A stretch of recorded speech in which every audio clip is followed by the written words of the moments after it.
Hi hello నమస్తే అండి, welcome to Mahalakshmi thoughts.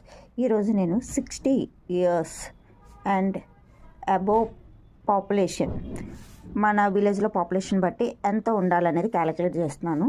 యాక్చువల్గా 8% ఉండాలన్నమాట.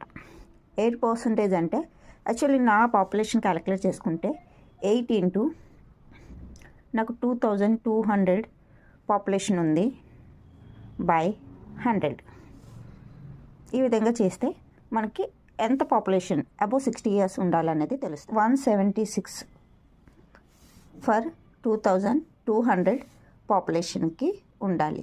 ఈ విధంగా మీ యొక్క ఆయుష్మాన్ ఆరోగ్య మందిర్లో పాపులేషన్, టోటల్ పాపులేషన్లోని 8% పీపుల్స్ 60 అండ్ అబోవ్ ఏజ్